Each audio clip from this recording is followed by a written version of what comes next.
The shoes that were danced to pieces. Once upon a time there was a king who had 12 daughters, each one more beautiful than the others. Their beds were all together in one room, and when they went to bed, their doors were all locked and barred. But the next morning their shoes were always danced to pieces, and no one knew where they had been or how it had happened. Then the king proclaimed that whoever could discover where they went dancing each night could choose one of them for his wife and become king after his death. However, anyone who attempted this, but failed to make the discovery after 3 nights and days, would forfeit his life. A prince soon presented himself. He was well received, and escorted to the anteroom, to the 12 daughters' bedroom. He was given a bed there, and told to watch where they went and danced, so they would not be able to do anything in secret, or go out to some other place. The door to their room was left open.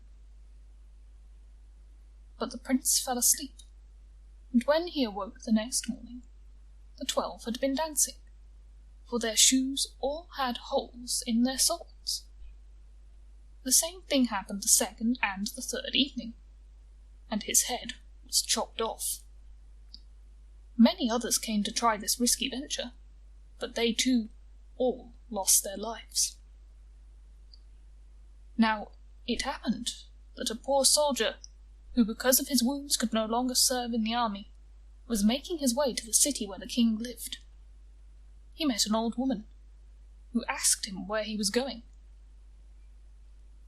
"I'm not sure myself," he said, "but I would like to become king, and discover where the princesses are dancing their shoes to pieces." "Oh," said the old woman, "that isn't so difficult. Just do not drink the wine that one of them will bring you in the evening." Then she gave him a cloak and said, "Put this on, and you will be invisible, and you can follow the 12. Having received this good advice, the soldier became serious, took heart, went to the king, and announced himself as a suitor. He, like the others, was well received, and was given royal clothes to wear. That evening at bedtime, he was escorted into the anteroom. Just as he was going to bed, the oldest princess brought him a goblet of wine, but he secretly poured it out. He lay down, and after a little while began to snore, as if he were in the deepest sleep.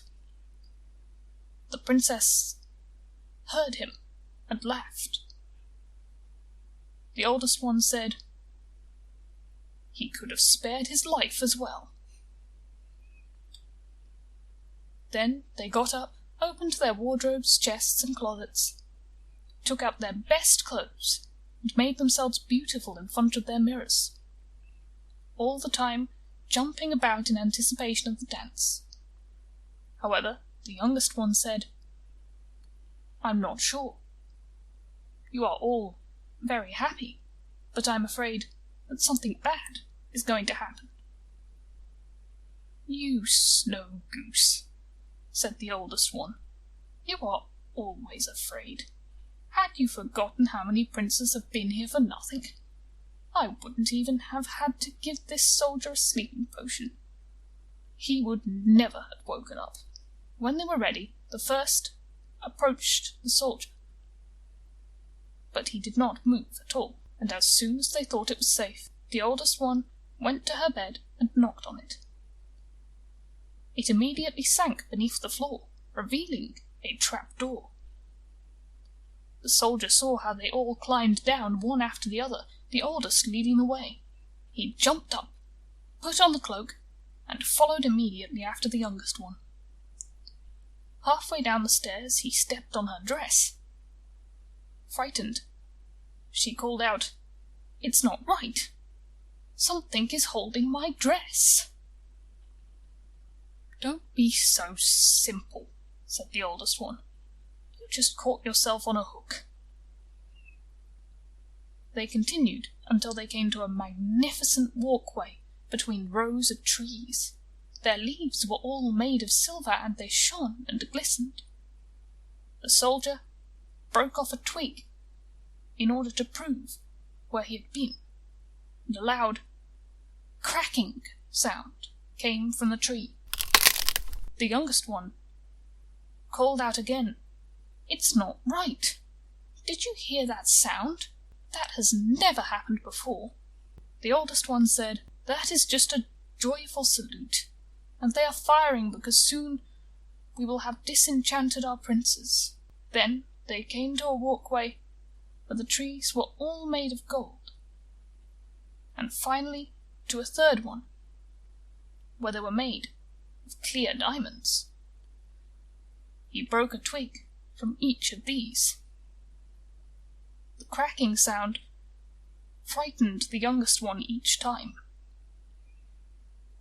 but the oldest one insisted that it was only the sounds of the joyful salutes. They continued on until they came to a large body of water. 12 boats were there, and in each boat was a handsome prince waiting for them. Each prince took a princess into his boat. The soldier sat next to the youngest princess, and her prince said, "I am as strong as ever, but the boat seems to be much heavier. I am rowing as hard as I can." "Must be the warm weather," said the youngest princess. "It's too hot for me as well." On the other side of the water, there was a beautiful, brightly illuminated castle. Joyful music, kettle drums and trumpets sounded forth. They rowed over and went inside. Each prince danced with his princess. The invisible soldier danced along as well.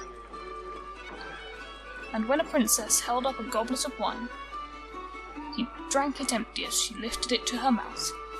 This always frightened the youngest one, but the oldest one silenced her every time.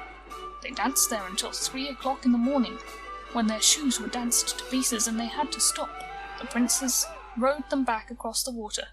This time, the soldier took a seat next to the oldest princess in the lead boat. They took leave from their princes on the bank and promised to come back the next night. When they were on the steps, the soldier ran ahead and got into bed. When the 12 tired princesses came in slowly, he was again snoring loudly. "He will be no risk to us," they said. Then they took off their beautiful clothes and put them away, placed their worn-out shoes under the beds, and went to bed. The next morning the soldier said nothing, for he wanted to see the amazing thing once again. He went along the 2nd and 3rd nights, and everything happened as before. Each time they danced until their shoes were in pieces. The 3rd time he also took along a goblet as a piece of evidence. The hour came when he was to give his answer, and he brought the 3 twigs and the goblet before the king. The 12 princesses stood behind the door and listened to what he had to say. The king asked, "Where did my daughters dance their shoes to pieces?" He answered, "In an underground castle with 12 princes." Then he told the whole story and brought forth the pieces of evidence.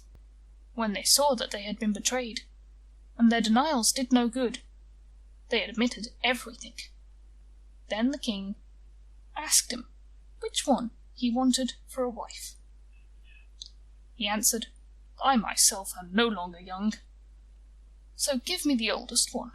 The wedding was held the same day, and the kingdom promised to him following the king's death. But the princes had as many days added to their curse as they had spent nights dancing with the 12 princesses.